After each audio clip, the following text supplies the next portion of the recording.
온라인도 굉장히 뜨거웠던 이 1심 재판 결과. 웹툰 작가 주호민 씨 아들을 학대했다는 혐의로 재판에 넘겨진 특수교사 A씨, 오늘 1심에서 유죄를 받았습니다. 결국 아동학대로 판결이 나왔는데요. 자신의 자식이 학대가 당했음을 인정하는 판결이 당연히 부모로서는 반갑거나 전혀 기쁘지 않습니다. 여전히 무거운 마음이고요. 그리고 또 이 사건이 장애의 부모와 특수교사들 간에 어떤 대립으로 비치지 않기를 간절히 바라고요.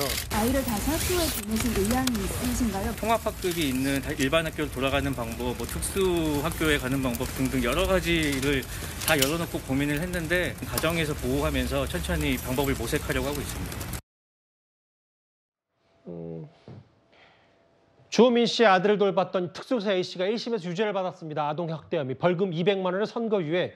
일단 재판 결과부터 좀 말씀을 추가로 해주신다면요. 네, 주호민 씨 당시 아이가 9살이었는데 중증의 자폐 스펙트럼 장애를 앓고 있는 아동입니다. 이 아이를 학대했다는 혐의를 받던 특수교사 A씨가 1심에서 정서적 학대를 한 사실이 인정된다며 유죄를 인정을 받았고요. 예. 그리고 벌금 200만 원의 선고유예가 됐습니다. 그러니까 여러 가지 상황을 참작해서 죄는 인정되지만 일단 선고를 유예해서 일정 기간이 지나면 형의 선고를 없던 것으로 해주겠다, 이렇게 정상을 참작하는 그런 형이 나온 것으로 보이는데요. 예.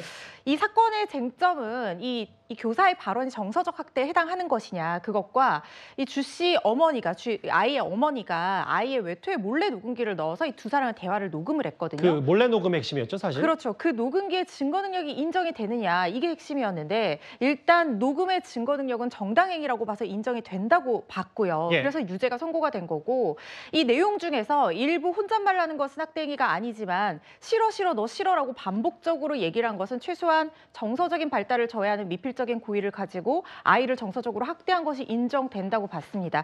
주호민 씨는 판결 뒤에 취재진 앞에서 기쁘지 않다, 내 아이가 학대당했다는 걸 인정받는 판결이 뭐가 기쁘겠느냐라는 이야기를 했고요. 교사 측에서는 항소하겠다는 뜻을 밝힌 상황입니다. 그 교사 측, 이 특수교사 A씨 말고도 사실 교사 쪽의 분위기가 뭐냐면 이렇게 몰래 한 녹음이 다 증거 효력이 되면 차라리 아무것도 하지 않겠다, 혹은 장애 학생들 학교 다니기 힘들 거다, 혹은 녹음기를 본인들이 걸러내는 기계를 다시 사야 되는 거 아니냐, 뭐 이런 얘기까지 나온다면서요. 그렇죠. 사실 이렇게 되면 교육의 현장이 교사들 입장에서는 불신과 감시의 장이 된다고 생각할 수 있는 지점이 있습니다.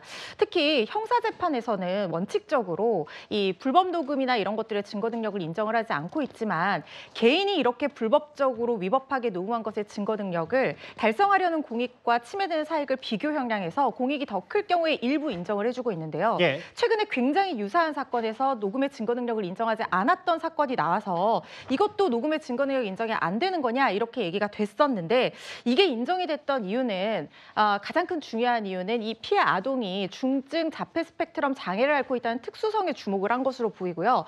이 학급이 소수의 아이들이 CCTV가 없는 곳에서 이 수업을 받고 있는 곳이었기 때문에 아이 엄마 입장에서는 이 학대 사실을 밝힐 수 있는 유일한 방법이었다고 법원이 판단을 해서 예. 제한적으로 해석한 부분이고요. 그렇다고 해서 모든 녹음이 다 합법적으로 이루어진다고 봐서는 우리가 섣불리 해석해서는 안 될 것 같고, 이 상황의 특수성을 좀 이해해야 될 것 같다는 생각이 듭니다. 알겠습니다. 이게 좀 사회적 파장들이 있어서 이 웹툰 작가 주호민 씨의 아들 관련 1심 선고 얘기를 저희가 핵심 내용 짚어봤습니다. 지금까지 들어온 여러분들의 목소리를 만나볼 차례입니다. 첫 번째 댓글입니다. 앞으로 정치인이 되고자 한다면 역사 시험부터 보게 하라. 아마 6.25 전쟁 이재명 대표 관련 안보관 비판하신 듯하고요. 국회의원 월급 깎아서 소방관 처우 개선에 돌려주자. 순직한 두 소방관 얘기하신 것 같아요. 특권 내려놓 통과, 아니면 봉사직으로 최저임금 지급하라. 한동훈 위원장 말에 힘을 실어준 것 같기도 합니다. 젊은 분들 희생 너무 가슴 아픕니다. 네, 저도 마찬가지입니다. 마지막 보겠습니다. 명복을 빌고요. 다시 한번 순직한 두 소방관 편히 잠들시기를 바라겠습니다. 명복을 빌겠습니다. 댓글 5개 모두 감사드립니다. 다음 주제는 이 얘기입니다.